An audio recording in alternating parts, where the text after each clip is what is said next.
उस मैसेज को पढ़ने के बाद बरसात में भी उसका चेहरा सूरज की तरह खिल उठा था। लकी ने इस मैसेज को पढ़कर खत्म किया ही था कि उसके फोन पर बारिश की बूंदें जमा होने लगी थी। लकी ने थोड़ी देर की खुशी मनाने के बाद याद किया कि वो सच में करीब नहीं था। असल में उसके परिवार ने उसे एक परीक्षा में डाल रखा था जिसका नाम था गरीबी अभ्यास परीक्षा। इस परीक्षा के तहत लकी को अग्रवाल खानदान में उसके नाम की जमीन और जायदाद पर तभी हक मिलने वाला था जब वो इस परीक्षा को पास कर लेता। अचानक से उसे याद आया कि वो गरीब नहीं था बल्कि गरीब होने की परीक्षा दे रहा था। हालांकि परीक्षा देते देते उसे 8 बरस हो चुके थे, इसलिए उसे एहसास होने लगा था कि वो कभी परीक्षा को पास ही नहीं कर पाएगा और हमेशा हमेशा के लिए गरीब ही रह जाएगा।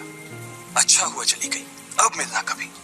लकी ने होटल की तीसरी मंजिल की ओर देखा और पानी के अंदर ही अपना पैर पटक दिया। वो डिम्पल को कोस रहा था। उसने अपनी मोटरसाइकिल उठाई और फिर से चमन मेडिकल स्टोर जाने के लिए मुड़ने लगा। अगले दिन जब लकी की आंख खुली तो वो सीधा उठा और तैयार होकर शहर के सबसे बड़े बैंक न्यू सिटी बैंक पहुंच गया। न्यू सिटी बैंक न सिर्फ शहर का सबसे बड़ा बैंक था बल्कि वो सबसे अमीर बैंक भी था। वहां पर शहर के सबसे अमीर लोगों के ही पैसे जमा किए जाते थे। लकी वहां पैसे को निकलवाने के लिए जा रहा था। New city bank south Delhi में बसा हुआ था और उसके दरवाजे के बाहर महंगी से महंगी गाड़ी खड़ी थी। भाई अब इसमें से कौन सी नई गाड़ी लेगा, लकी ने मन ही मन सोचा। उसे यकीन नहीं हो रहा था कि कल तक तो वो एक मोटरसाइकिल तक नहीं खरीद पा रहा था और आज वो एक कार और वो भी इतनी महंगी कार खरीदने की सोच रहा था। फिर उसने अपनी नजर गाड़ी पर से हटाई और बैंक के अंदर जाने लगा।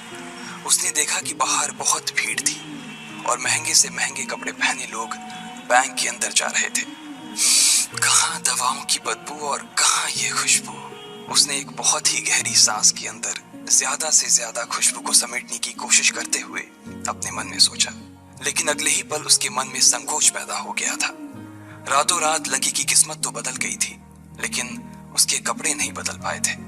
इतने बड़े बैंक में वो वही कपड़े पहनकर आ गया था जो वो अक्सर अपने काम पर पहनकर जाता था। पैसे लेते ही ना सबसे पहले नए कपड़े खरीदने हैं, लकी ने अपने आप से कहा और फिर बैंक के अंदर दाखिल होने लगा। जैसे ही उसने दरवाजे को धक्का दिया उसे आवाज आई, आउच। लकी थोड़ा सा हड़बड़ी में दिखाई दे रहा था और इस जल्दबाजी के चक्कर में वो एक लंबे बाल वाली लड़की से जा टकराया था जो कि उसके बगल में ही चल रही थी।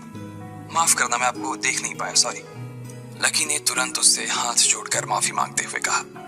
उस लड़की ने इतने अच्छे कपड़े पहन रखे थे कि उसे देखकर ही लग रहा था कि वो किसी अमीर घराने की लड़की थी, इसलिए सॉरी बोलते वक्त ना चाहते हुए भी लकी के हाथ उसके सामने जुड़ गए थे। लेकिन जब उस लड़की ने लकी के कपड़े और उसके हुलिये को देखा तो उसने अपनी नाक बहुत सी कोट ली। वो लगभग हर रोज इस बैंक में आया और जाया करती थी लेकिन उसने आज तक इस बैंक के अंदर लकी जैसे फटीचर आदमी को घुसते हुए नहीं देखा था। उसके बालों में से आंवले के तेल की गंध आ रही थी। उसने गुस्से भरी नजरों से लकी की ओर देखा और बोली, क्यों नहीं देख पाए? मैं क्या ट्रांसपेरेंट हूँ? तुम्हें इतनी बड़ी लड़की दिखाई नहीं देती? इससे पहले कि बात आगे बढ़ती उस लड़की ने देखा कि इस बैंक की मैनेजर यास्मीन पटेल उन दोनों की ओर बढ़ी चली आ रही है। उसने भी लकी को देखकर वैसी ही शक्ल बनाई थी जैसी शक्ल उस लंबी लड़की ने बनाई थी। I am so sorry miss, आपको कहीं लगी तो नहीं? यास्मीन ने उस लड़की से पूछा और फिर घिन्न भरी नजरों से लकी की ओर देखने लगी। लकी तमतमाती आंखों से उन दोनों को देखा जा रहा था। वो जानता था कि उसने इतनी जोर से भी दरवाजा नहीं खोला कि उसे चोट लग जाए, लेकिन असल में उसे यह मालूम नहीं था कि वो लोग उसे नहीं बल्कि उसके कपड़े को देख रहे थे। यास्मीन ने लकी को ऊपर से नीचे तक देखा और ना जाने उसके मन में क्यों शक पैदा हो गया। क्या आप मुझे बता सकते हैं कि आप यहाँ पर किस काम से आए हैं? यास्मीन ने बड़ी मुश्किल से अपने चेहरे पर एक मुस्कान लाते हुए कहा। वो उसका हुलिया देखकर ही समझ गई थी कि वो यहाँ का कस्टमर तो नहीं था। लकी ने अपने आप को संभाला और कहा, हाँ वो मैं अपना पैसा निकलवाने के लिए आया था। पैसे निकलवाने के लिए आए हो? यास्मीन ने लकी की बात को ही दोहराते हुए कहा। वैसे तो वो लकी की बात पर जोर से हंसना चाहती थी लेकिन उसने अपने आप को थोड़ा सा काबू में कर लिया था। लकी की बात सुनकर उसे लग रहा था कि वो कोई पागल था जो यहाँ जबरदस्ती घुसा चला आ रहा था। हाँ तो क्या आपके पास कार्ड है? यास्मीन ने उससे आगे पूछा। न्यू सिटी बैंक का कार्ड हासिल करना एक बहुत ही मुश्किल भरा काम था। अगर किसी को भी उस बैंक का कार्ड लेना था तो सबसे पहले उस आदमी को अपने खाते में कम से कम 5 लाख रुपए जमा करवा कर रखने पड़ते थे, तब जाकर उसे कहीं कार्ड मिलता था। लेकिन लकी तो पहली बार ही यहाँ आ रहा था, इसलिए उसके पास कार्ड होने की कोई संभावना ही नहीं थी। लकी जब यास्मीन के सवाल का जवाब नहीं दे पाया तो यास्मीन ने फिर उससे पूछा, मैं पूछ रही हूँ कि आपके पास कार्ड है? वो समझ गई थी कि लकी पागल ही था जो कहीं से भागकर सीधा उनके बैंक में आ गया था। कार्ड नहीं मेरे पास। लकी ने उसके सवाल का जवाब दिया और वो फिर इधर उधर देखने लगा। जैसे ही उस लंबे बालों वाली लड़की ने लकी का जवाब सुना तो वो खिलखिलाकर हंस पड़ी। यास्मीन को तो सिर्फ लग रहा था कि वो पागल है, लेकिन वो लड़की तो अपने मन में मान चुकी थी कि यह लड़का कोई पागल ही है जो कहीं झोपड़ पट्टी से यहाँ आ गया है। इससे पहले कि आगे कोई कुछ कह पाता, उस लंबे बालों वाली लड़की के पिता वहां आ गए और बोले, चलो बेटी। उनके हाथों में कुछ कागजात थे। लकी ने देखा कि उन्होंने महंगा सा सूट पहन रखा था। उस लड़की ने यास्मीन के दोनों हाथों को पकड़ा और बोली, यास्मीन देखो, अगर इस तरह के सड़क छाप लोग तुम्हारे बैंक में ऐसे ही घुसते चले आए ना और बाकी कस्टमर्स को परेशान करने लगे तो तुम्हारे बैंक की इमेज और उसके शेयर्स दोनों को काफी नुकसान होगा। एक मैनेजर होने के नाते तुम्हें इन सब चीजों का ध्यान रखना चाहिए। मुझे उम्मीद है कि आगे मेरे साथ ऐसा कुछ नहीं होगा। उस लड़की ने कहा और अपने पिता के साथ बैंक के बाहर चली गई। अपना ध्यान रखना कोयल मैडम, मैनेजर ने उसकी गाड़ी तक छोड़ने के लिए आते हुए कहा। आज तो वो बाल बाल बच गई थी। कोयल और उसके पिता इस बैंक के सबसे पुराने और सबसे वफादार कस्टमर्स थे। अगर आज यास्मीन उन्हें नाराज कर देती और वो उसके बैंक से अपना खाता बंद करवा देते तो शायद यास्मीन की नौकरी तक जा सकती थी। और यह सब हो रहा था उस पागल लकी की वजह से। इसे जल्द से जल्द यहाँ से भगाना पड़ेगा, यास्मीन ने अपने आप से कहा और फिर बैंक के अंदर आने लगी। यास्मीन उसे अपने बैंक से बाहर निकालने के तरीके के बारे में सोच रही थी, मगर जैसे ही वो बैंक में दाखिल हुई उसने देखा कि लकी वहां था ही नहीं। अरे अब ये कहां चला गया? उसने अपने आप से पूछा। वो इधर उधर देखने लगी, लेकिन लकी वहां भी नहीं था। यास्मीन को अच्छे से पता था कि वो उसके सामने तो बाहर नहीं निकला था। इसका मतलब था कि वो बैंक के अंदर ही था, लेकिन यास्मीन उसे ढूंढ नहीं पा रही थी। कुछ देर तक बैंक के सारे कोनों को देख लेने के बाद यास्मीन को लगा कि शायद लकी यहाँ बहुत ही असहज महसूस कर रहा होगा, और जब वो कोयल को दरवाजे पर छोड़ने के लिए आई तब उसके पीछे पीछे वो भी निकल गया होगा। चलो जान बची, यास्मीन ने अपने आप से कहा और अपने केबिन में आकर बैठ गई। जैसे ही उसने आज के दिन की पहली फाइल उठाई थी उसे किसी एक की झलक दिखी। ये कोई और नहीं बल्कि लकी ही था। अरे ये कहां छिपा हुआ था? यास्मीन ने अपने आप से ही कहा और तुरंत फाइल को टेबल पर रखकर वो ऑफिस के बाहर आ गई। उसने देखा कि लकी बैंक के वीआईपी लॉन्च के बाहर खड़ा था और उसके खंबे की आड़ की वजह से वो यास्मीन की नजर से बाहर हो गया था। अब यास्मीन को तो वो मिल गया था, लेकिन उसके लिए उससे भी बड़ी एक और मुसीबत खड़ी हो गई थी। लकी जिस कमरे के बाहर अभी खड़ा था उस कमरे के अंदर शहर के सभी रईस लोगों का उठना बैठना था। बैंक के सिलसिले में या फिर किसी दूसरे काम के सिलसिले में वो सभी लोग यहीं आकर बात किया करते थे। उस कमरे के अंदर जो लोग बैठे थे उन सबके करोड़ों रुपए इस बैंक के खाते में जमा थे। अब अगर ऐसे में लकी वहां घुस जाता तो सब लोग मिलकर यास्मीन की गर्दन पर चढ़ जाते। रुको, जहां हो वहीं खड़े रहो, यास्मीन जोर से और साथ ही गुस्से से चिल्लाई। बाकी के लोग जो वहां खड़े थे वो यास्मीन की ये चीख सुनकर डर गए थे। कुछ लोगों को उसकी इतनी जोर से आवाज करने की वजह से गुस्सा भी आ गया था और यास्मीन सबसे मुस्कुराते हुए माफी मांगकर आगे बढ़ती जा रही थी। वो लकी को किसी भी तरह से उस कमरे में जाने से रोकना चाहती थी, लेकिन उससे पहले ही वो उस कमरे के अंदर दाखिल हो चुका था। उसके सामने एक लड़की खड़ी थी। वो लड़की और कोई नहीं बल्कि उसकी गर्लफ्रेंड डिम्पल ही थी। उसने एक पर्पल कलर का नाइट गाउन पहन रखा था। उसके काले घने बाल गीले थे और उसने उन्हें अपने कंधे पर फैला रखा था।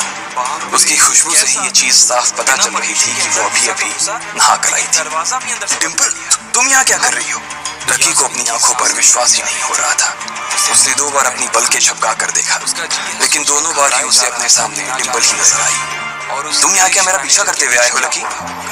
डिम्पल ने उल्टा उसी के ऊपर पलटवार करते हुए कहा। लकी को देखकर उसके दिल की धड़कन भी तेज हो गई थी।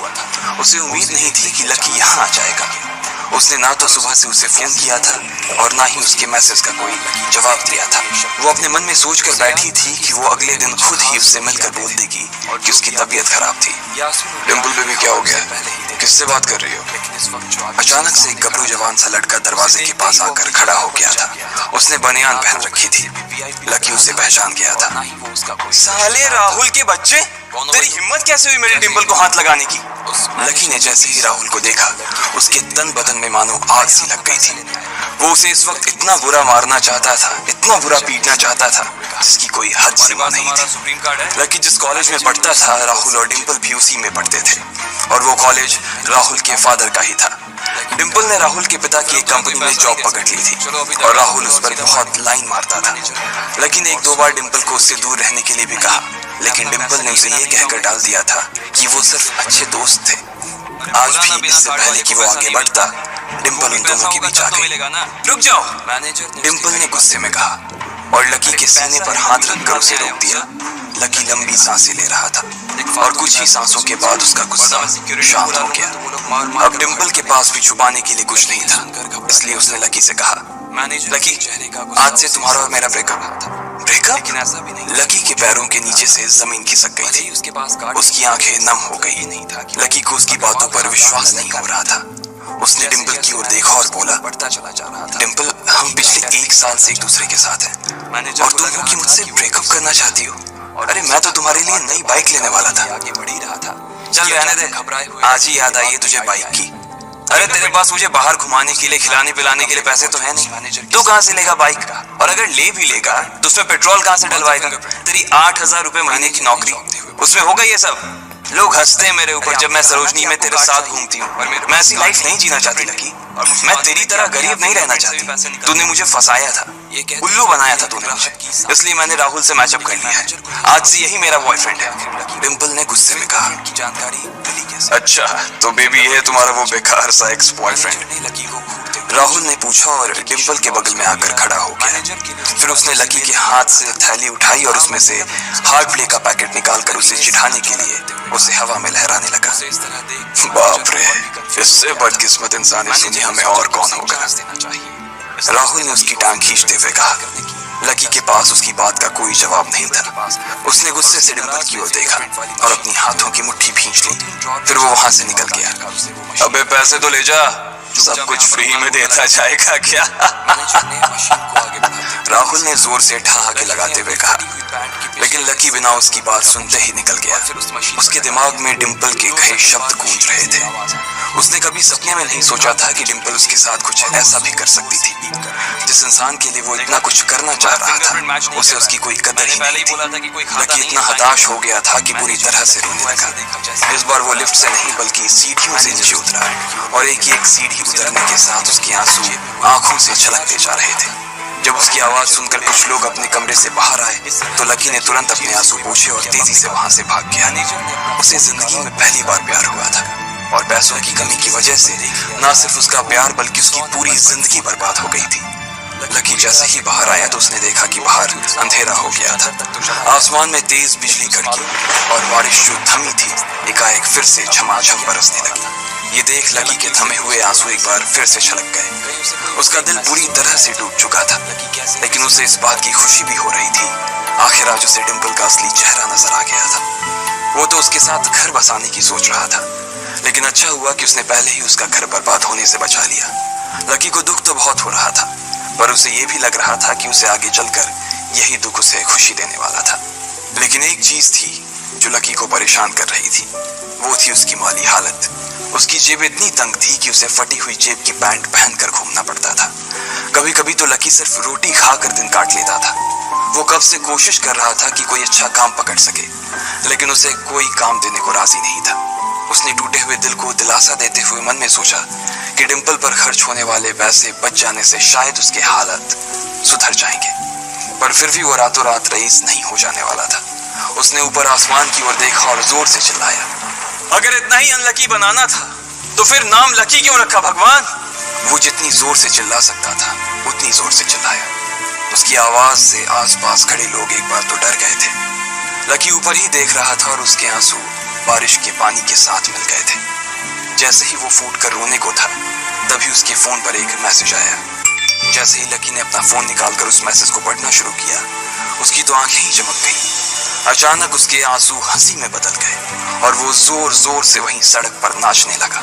उस मैसेज में लिखा था, परिवार की रिसर्च और परिवार के निर्णय के हिसाब से अग्रवाल परिवार का वारिस लक्ष्मण लाल अग्रवाल उर्फ लकी ने गरीबी अभ्यास की परीक्षा को पास कर लिया है और आज से ही वो उस जमीन और उस जायदाद का मालिक हो जाएगा जो परिवार ने उसके नाम कर रखी थी।